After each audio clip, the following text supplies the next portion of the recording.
Let's see. As you push the door to your room open, a light tingling runs through your arm from your fingertips to your shoulder. Your fingers start to stiffen up and you realize with horror that your arm is slowly turning into stone. What the fuck? Already you can't move your hand and it's creeping higher up your arm by the moment. What should you do? Let it happen, you're bound to get some... No! Run to the infirmary. Or negation, negate the spell if you can. Or a theory of revisions, see what you can find out about the spell. Now we're good with negation, let's do negation. Thankfully, you push the door open with your non-wand hand. Reaching into your pocket, you pull out your wand and fight the panic raising in your chest as you call up the necessary themes. The petrification trap has already turned your hand gray. The streaks of gray already running from your wrist to your elbow widen as you watch them. After several calm, deep breaths, you cast your negation spell and watch with tentative glee as the gray color slows, then stops, then gradually starts to fade away. You regain feeling in your fingers as they loosen up, and after a few more seconds, you can't even tell you tripped the trap. You push the door open with your wand just in case it might trigger again, and seeing that it doesn't, you continue on your way. So someone is out for me, I feel. It must be the Pingorian spies. Oh! Okay. You failed to cast Endelinel's wardrobe. Twice. That's not good. We succeed at the adventure. Parents still hate us. We increase infiltration by 2. We have increased our relationship with Lorani de Avul. I don't know why. Is really everyone's friend because she talks so much and so freely, and she doesn't particularly care who is listening. It doesn't matter what college you're from or where you grew up or where your parents are. Lorana definitely has something you just absolutely need to be told about. It's almost as if she can't physically stand being quiet. Okay, I don't know why we increased our relationship with her. Maybe from the infiltration skill, but that's still a bit weird. We learned about this lore, which you can read here if you wish. And we learned about accuracy, which is a theme which will increase one's archery skill by 2. Alice succeeded at trying to solve the block puzzle, and she succeeded at using her familiar, but did not succeed at study. Casper, Melicresta, Philip, Silk, Netta did not succeed at study, but did succeed at study at the Venetian Library. Lambert, Tamber, and where's Prudence? Prudence did not succeed at using Call into Question. Prudence questions failed to cast Confound. Interesting. Which decreases insight, intelligence, finesse, and adds a confounded emotion, I would assume. I wonder who she was trying to use that on. Okay, Morvidius is catching up to Duran, but that's fine. Okay, well, I guess I need to cast those spells again, and maybe I'll do them a little less, instead of doing 4, I'll do 3, and see what that looks like. 1, 2, 3. Still blue. But we'll try it. Oh, and we have an exam today, so that's nice. Alright, so let's start Monday. A cook bursts out of the kitchen screaming, "Rat! Big, big rat!" He's nearly incoherent with fright. Most of the students in the dining hall begin to laugh or squeal in disgust. A rat in the kitchen can ruin not only a good meal, but even the stuff this place serves. You need to get that rodent out. Botany makes some poisoned food for the rat. That seems mean. Reason, figure out how the rat got into the kitchens and see if that leads to a way to get it out.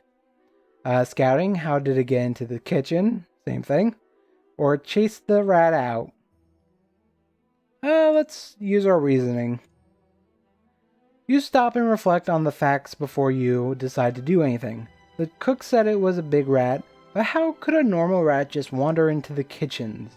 You know for a fact that Academagia is warded against most of the usual critters in places where it counts. Understanding dawns in your mind and you fold your arms over your chest.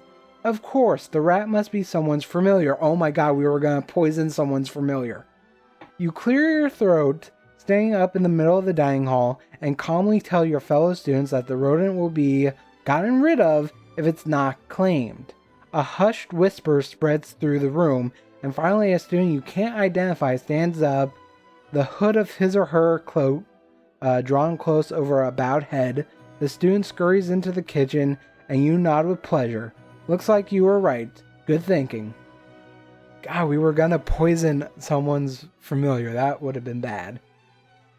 Okay, so let's see. Glamour is now level 13. We need it to be level 22, so that's gonna be fun. Oh, right, we had an exam. I got 110. Let's see if anyone did better than me. And this is for Glamour. I might be the smartest one in this class. I think I did it. I think I got the highest score in the class, 110. Yeah. It probably helps that I raised up one of my glamour skills. No, I had the exam first, so this is before I even increased it. Yeah, in your face, game.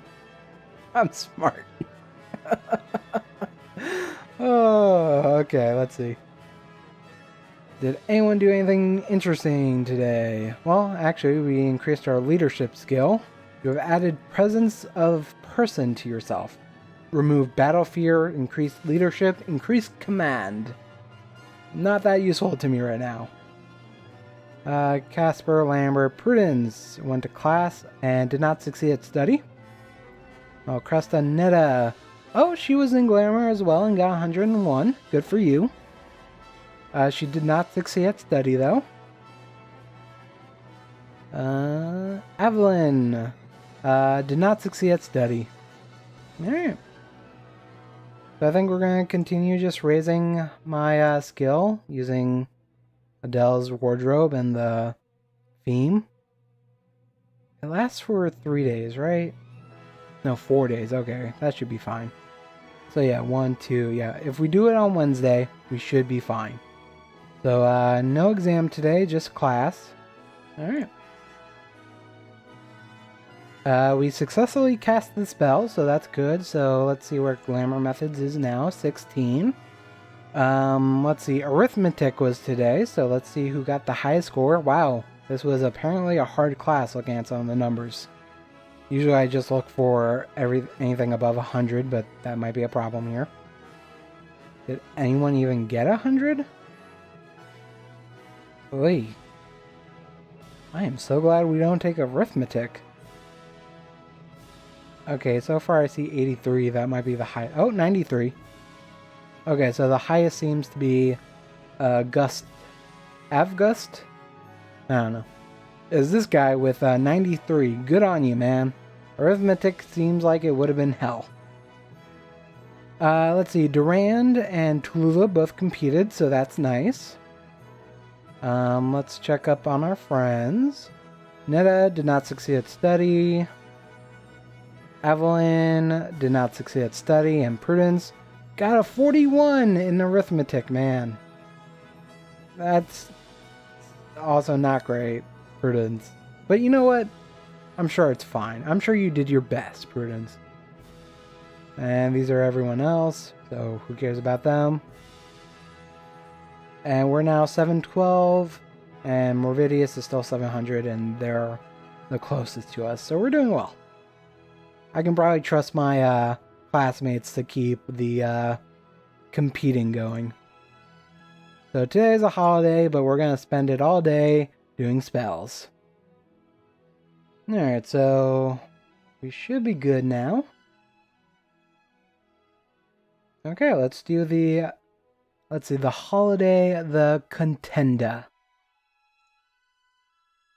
Today is yet another day when Cirillo Laziosi is making a fool out of someone. So Cirillo is the gambler student. Today's target is, Jesus Christ, that's a long name, Antonio. We can just, we have a 2 relationship with this person. We can just use their first name. let's see, Antonio, who is rolling dice with an expression of dismay. Can we go back to pick up bones? Antonio complains. I actually won that once.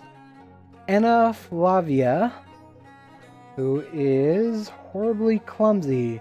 It's almost as if a spirit were following her somewhere and knocking things around, tripping everyone around her, causing her to accidentally set things on fire.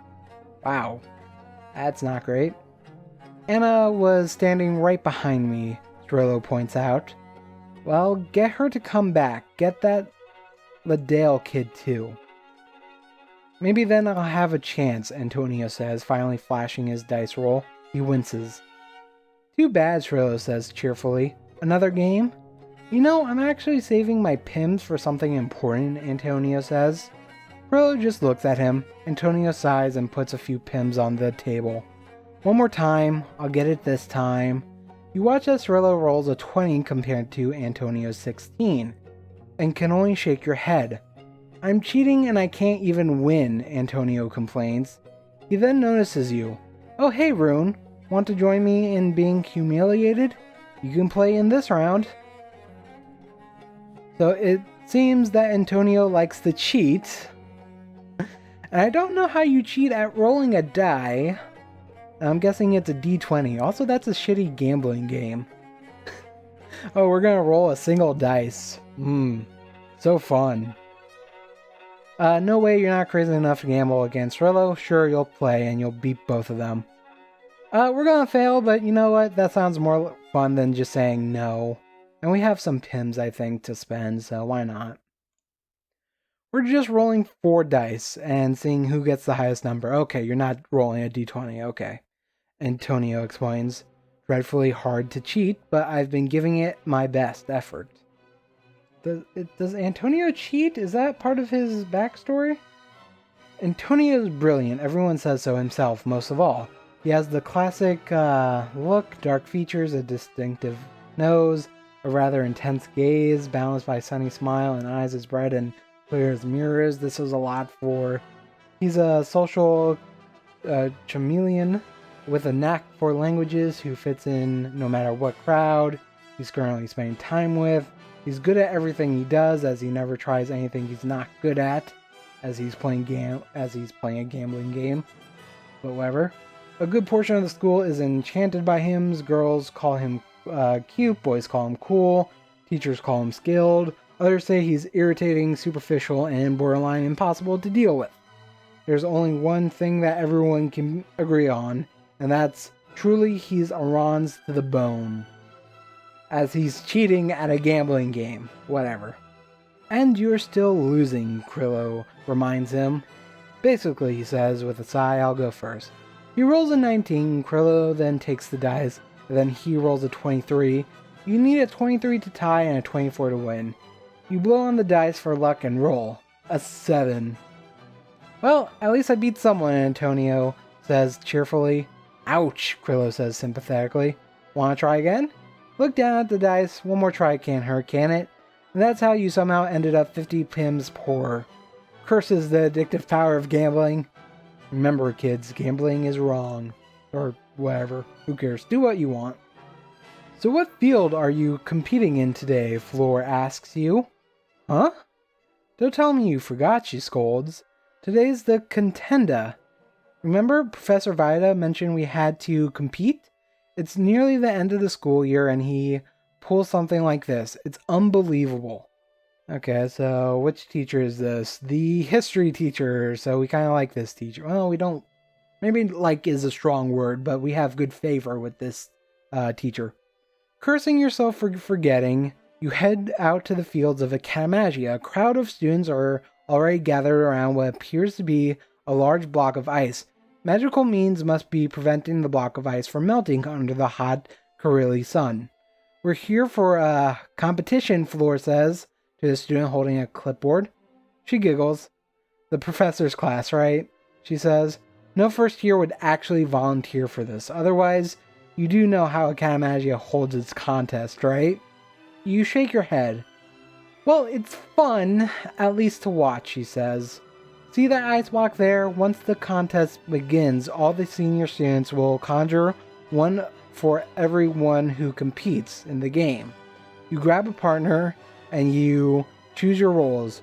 One of you must lift the ice block and keep it above your head, while the other has to make sure the block doesn't melt by casting a constant ice spell. Oh, and you're both blindfolded. What kind of competition is this? A whistle suddenly cuts through the air. Well, what's your choice, she says. We're about to get started. We have good revision spell. Keep changing the water vapor in the air into ice and hope for the best. What's option C, which is interesting. You know what? We're really good at revision. Let's just do it. You and Floor quickly partner up, and when you volunteer to keep the ice block frozen, she doesn't protest. The eager grins on the older students' faces are the last thing before someone wraps a blindfold around your eyes. Alright, your partner has the ice block lifted. Keep it from melting, you hear someone say. You just twisted the heat out of the air in front of you, refreezing melting ice and summer humidity before it can escape. Arg, you hear your partner groan. This is too heavy. And then a horrible thought pops into your mind. Your spell may be far too strong. What if you're causing the ice block to grow? You stop the spell and you whisper to your partner that you're going to let it melt. What? But we'll lose, Floor protests. You're not going to let it melt all the way, you whisper back. She needs to tell you when the ice is manageable enough, and then you'll cast a mild ice spell. Your plan works. You and Floor are unmasked and discover you're the last partner standing. Congrats, you're smarter than you look, the announcer shouts. Your prize? Not being humiliated in front of the older students. Other first years were nearly crushed under the weight of their ice block, which grew wildly larger under their partner's robust ice spells. Academagia certainly has interesting ways of celebrating the Contenda. Well, that's a holiday, I guess.